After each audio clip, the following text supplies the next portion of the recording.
Venâncio Mondlane critica a ação da polícia em Nampula e dispensa o aparato policial na Beira. Venâncio Mondlane, em seu pronunciamento, criticou duramente a atuação da polícia em Nampula, acusando o comandante local de ter mentido de forma descarada ao povo moçambicano. Mondlane destacou que é inaceitável que uma figura da lei, que deveria ser exemplo de integridade e confiança, faça declarações públicas que descredibilizam o prestígio das forças de segurança. O político também relatou que, inicialmente, os agentes o escoltaram de maneira tranquila e ordenada. No entanto, ao chegarem à rotunda de Nampula, os policiais teriam começado a disparar contra a população que o apoiava, causando um ambiente de tensão e violência injustificada. Mondlane está utilizando esse episódio para evidenciar uma falha no comportamento institucional da polícia, destacando a discrepância entre o que foi dito pelo comandante e o que, segundo ele, ocorreu de fato. A crítica vai além da simples acusação de mentiras, pois aponta para um problema mais amplo de confiança nas instituições públicas. Essa postura reforça sua imagem como defensor dos direitos populares e crítico das estruturas de poder que, na sua visão, agem de forma autoritária. O discurso também tenta mobilizar emocionalmente seus simpatizantes ao apresentar a polícia como opressora dos seus apoiadores. Nos dizer sobre a sua visita à cidade da Beira e este ambiente que se vive aqui. Bem, primeiro queria dizer que essas visitas que eu estou a fazer, que iniciaram em Nampula, o objetivo não era fazer nenhuma marcha, nenhuma manifestação. O objetivo destas visitas, incluindo esta, é pura e simplesmente reunir com a delegação política da CAD Podemos, como estamos em parceria, para duas coisas fundamentais. A primeira era, digamos assim, reanimar as nossas delegações em função dos resultados eleitorais que estão a ser anunciados, tanto por apuramento intermédio, assim como por apuramento provincial, que indiciam uma situação de adulteração dos resultados originais. Então tinha que reanimar as nossas delegações, os delegados de candidatura e também prepararmos para a apresentação dos protestos, os contraprotestos e o recurso que vai seguir para o Conselho Constitucional. Como sabe, teremos que juntar editais das 25 mil mesas que é para remeter para o Conselho Constitucional. Então, esta visita era justamente para esta questão organizacional, esta questão motivacional das nossas delegações. Logicamente que em Nampula o que aconteceu, no trajeto do aeroporto até a delegação, as pessoas foram se juntando, não estava planificado nenhuma marcha, as pessoas, a população foi se juntando para saudar, para ir fora e foi criando aquele aglomerado. Aqui na Beira, vinhamos fazer a mesma coisa. Portanto, esta é a nossa delegação política provincial, então estava aqui reunido com a comissão política justamente para estes assuntos que eu aqui estava a falar. E essa reunião já aconteceu e, portanto, quando cheguei no aeroporto, o comandante provincial da polícia veio ter comigo para dizer que aqui na Beira eu não haveria de fazer nenhuma marcha, aqui na Beira eu não havia de fazer nenhuma manifestação, que aqui na Beira eu não havia de fazer nenhuma declaração daquilo que eu pretendia fazer como declaração. Então, perguntei a ele onde é que ele foi buscar essas teses todas. Ele não conseguia me dizer. Eu disse, bom, o senhor é polícia, há uma regra básica no sistema de justiça, é que todo tipo de afirmação que se faz tem que ter uma fundamentação legal. Então, o senhor fundamenta legalmente o que está por detrás está a dizer. Portanto, mas notamos um despreparo total do próprio comandante, que é uma coisa triste, porque ele é que é a figura mais categorizada na província, que tem que servir como exemplo tanto para nós como cidadãos, como para os seus colegas, que a sua atuação é baseada na Constituição e na lei. Então ele não conseguiu fazer isso, não conseguiu comprovar com base na lei e na Constituição que o que ele estava a dizer tinha algum sustento legal. Portanto, é muito triste, é muito lamentável. E eu disse a ele, eu hoje não venho para fazer ibabar, eu venho para pura e simplesmente ter uma reunião com a minha comissão política. Portanto, são mais ou menos 17 pessoas. Portanto, não faz sentido, é totalmente absurdo o que eles estão aqui a fazer, a movimentar todas as unidades policiais da cidade, todas as esquadras, todo o equipamento. Temos aqui a Polícia Marinha, temos aqui a Polícia da Ordem, temos aqui a UIR, temos aqui a Polícia Canina e temos outras unidades da Polícia como o Cernic, como o CISE, como o DIO. Portanto, cerca de 8 unidades da Polícia, pura e simplesmente por causa do indivíduo que chegou numa cidade. Portanto, é totalmente ridículo e absurdo. Numa altura em que a cidade da Beira, como vocês sabem, está assolada com um elevado índice de crimes de raptos, de sequestros, de violação de mulheres, de tráfico de órgãos, de prostituição infantil, de tráfico de seres humanos também, para várias finalidades obscuras. E até, sabes que na cidade da Beira houve durante um tempo alguns crimes que eram muito semelhantes pelo modus operandi com o terrorismo que está em Cabo Delgado. Portanto, até há quem indiciava de que havia um balão de oxigênio dos insurgentes de darem uma pequena entrada para o Sofala. Portanto, temos todo este conjunto de crimes que precisam dessas unidades especializadas da polícia variadas para mobilizarem os seus recursos financeiros, os seus meios circulantes, os seus recursos humanos, que é justamente para fazer face e garantir a tranquilidade das pessoas. Aí nunca há meios, nunca há combustível, nunca há homens, os polícias estão desmotivados, não têm salários, não têm subsídios, a polícia nunca está capacitada, não consegue responder, mas hoje conseguiu mover todo o contingente policial de uma província porque pura e simplesmente chegou o Venâncio. Agora, a única coisa que eu quero dizer, e eu já disse ao próprio comandante provincial, e volto aqui a dizer a todas as câmaras da televisão, nós reafirmamos aqui, de pés juntos e firme, que a declaração que nós fizemos, que na segunda-feira está declarada uma greve nacional e geral, nós não vamos arredar o pé desse ponto. E vamos reafirmar com todas as letras de pulmões cheios, firme e convicto. Segunda-feira, todo o país deve estar em sintonia para protestarmos, para manifestarmos o nosso desagrado, desalento, decepção em relação à gestão que está sendo feita do processo eleitoral pelos órgãos eleitorais. Mas também não é só isso, é que aproveitamos também essa ocasião na segunda-feira para demonstrar também o nosso repúdio à situação em que o país, de uma forma geral, resvalou com este regime de 50 anos. Qual é que é essa situação? Nós subimos do índice de incidência da pobreza de cerca de 46% para 62%. Significa que Moçambique hoje tem cerca de 25 milhões de pessoas a viver abaixo do limiar da pobreza. Em palavras simples, 25 milhões de miseráveis neste país. Nós temos agora o investimento direto estrangeiro está mais baixo dos últimos 20 anos. Neste momento, o nosso nível de educação no país é dos piores da África e do mundo. Os serviços de saúde que nós temos já nem são serviços de saúde, são altamente precários, que até se confundem com uma casa mortuária. Nós, em termos de investimento em infraestruturas públicas, estradas, pontes e por aí fora, até somos piores que a última classificação que eu vi do Banco Mundial. A Suazilândia tem melhores infraestruturas públicas do que Moçambique, um país que devia ser um distrito nosso. Portanto, estamos na pior situação nos últimos 20 anos em termos econômicos, em termos sociais e até, por que não, até em termos culturais também. Perdeu-se valores por completo. Hoje em dia este regime promove o maranzismo, este regime que promove o consumo de drogas, consumo de álcool. Hoje, para abrir uma biblioteca, para abrir algum centro de pesquisa, de ensino, é muito difícil. Mas para abrir uma barraca, para vender bebidas espirituosas como essa selvagem, por aí fora, que estão a destruir a juventude, tem tudo, adegas em tudo que é lugar deste país, prostituição, escondidinhos, tudo espalhados e até com os próprios dirigentes que agora competem quem tem mais 14, quem tem menos 14, quem é mais fogoso nas amantes, quem tem mais viagens para o estrangeiro para fazer bacanais, para fazer orgias sexuais. Portanto, é este tipo de valores também. Por isso estou a dizer que mesmo em termos culturais, em termos espirituais, em termos morais, em termos éticos, o país bateu no fundo do poço, está num túnel escuro. Então, é tudo isto que esta greve nacional e geral da segunda-feira vai representar. Quando fala da greve geral, este anúncio acontece numa altura em que foi intimado pela Procuradoria.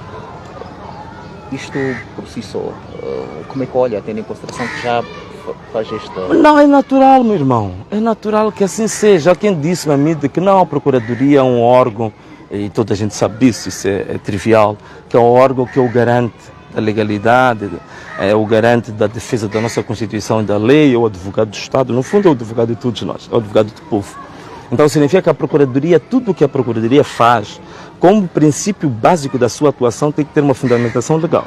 Se tu olhares para a notificação da Procuradoria, todas as coisas que a Procuradoria diz que é sua convicção, a Procuradoria não indica qual é que é a base legal para ter tirado aquela conclusão.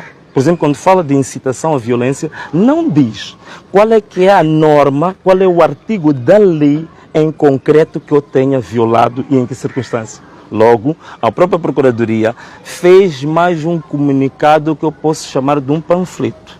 Fez mais um comunicado que representa, no fundo, uma espécie de uma sentença, digamos, ilegítima do ponto de vista jurídico, né? Quer dizer, que não tem uma fundamentação técnico-legal. E é grave porque a Procuradoria é a nossa reserva moral em termos de legalidade, em termos de fundamentação legal.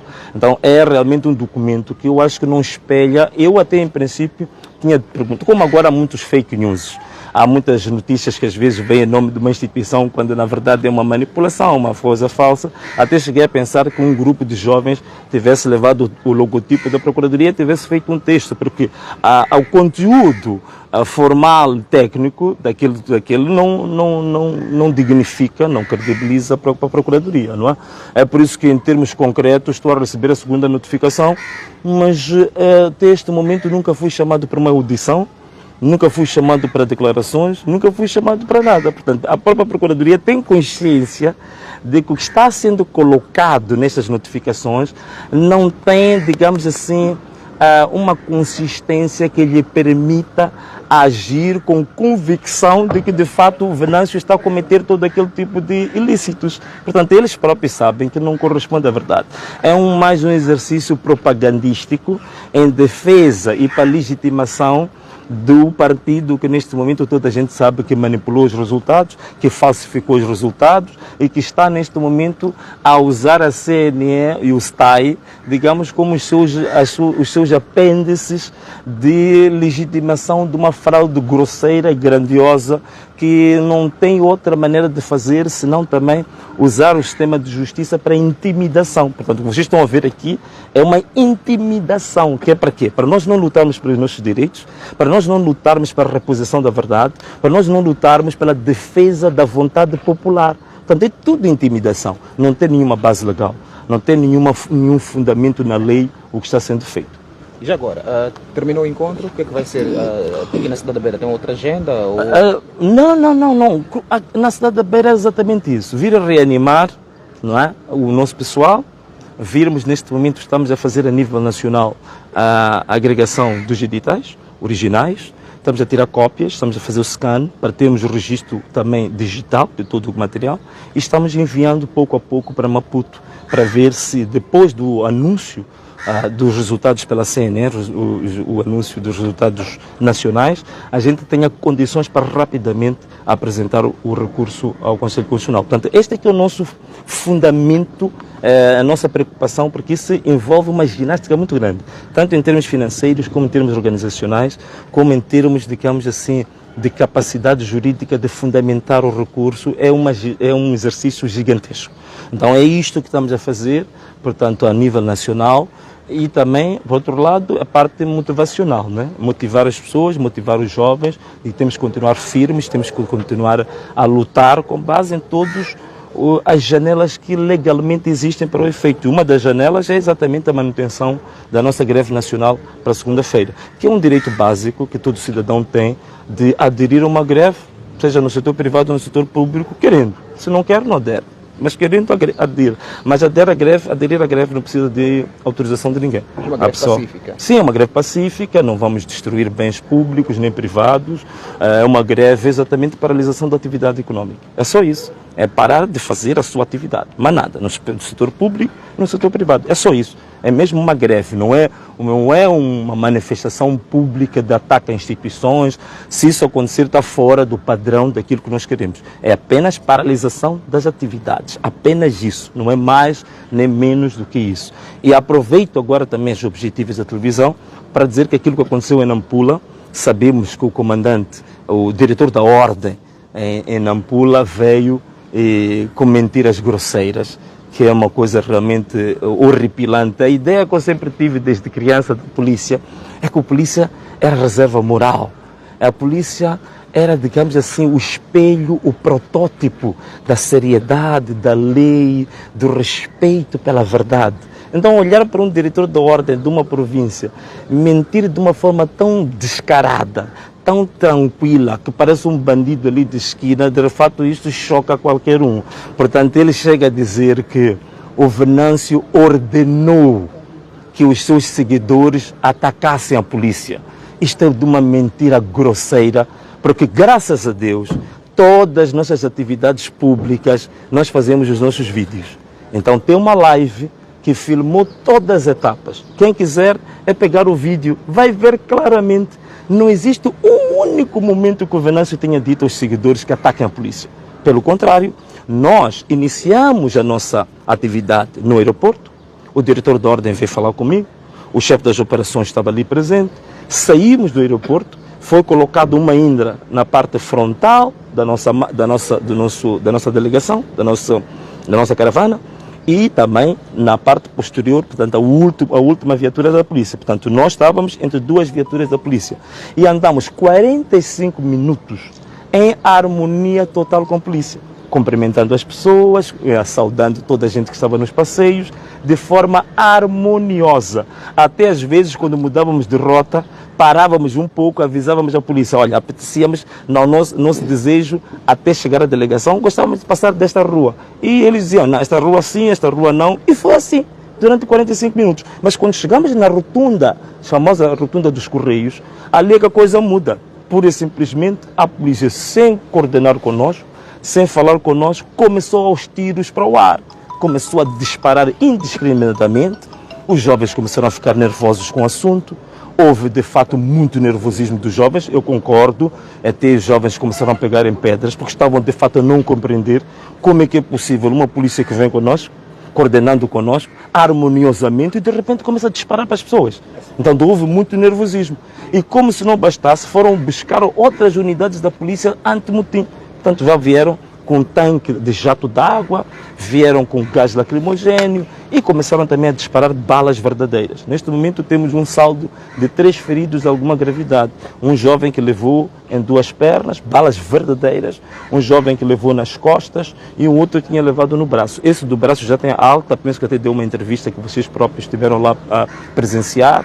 E temos 12 jovens privados de liberdade sem nenhuma razão de ser. Entre os quais o MC Bandeira de Nacala, que ele vinha de Nacala para se juntar a nós porque queríamos, dentro da nossa delegação, no meio da nossa reunião, também ter um momento de confraternização, que haveria ali música, que haveria ali teatro, havia poesia. O MC Bandeira vinha exatamente também para atuar na nossa delegação e ele é detido com o carro da música, alegando que aquele carro ia fazer distúrbios. Portanto, são coisas impressionantes. E por isso que eu até pedi à própria Procuradora-Geral da República, que é para ela tomar em consideração que tem 12 pessoas detidas ilegalmente, sem nenhum fundamento legal, e nessas circunstâncias estou aqui a contar. Então, como a Procuradoria é o advogado do povo e do Estado, eu acredito que ela vai tomar conta desse assunto, porque é escandaloso, em pleno momento eleitoral, haver o sistema de justiça, em vez de proteger direitos, estar a violar direitos. Ao invés de preservar o cidadão e permitir um campo aberto para que os jovens, os cidadãos façam usufruto das suas liberdades, privar essas liberdades sem um fundamento. Quando se priva uma liberdade de alguém, é uma questão excepcional. A regra, num Estado de Direito democrático, a regra é a liberdade.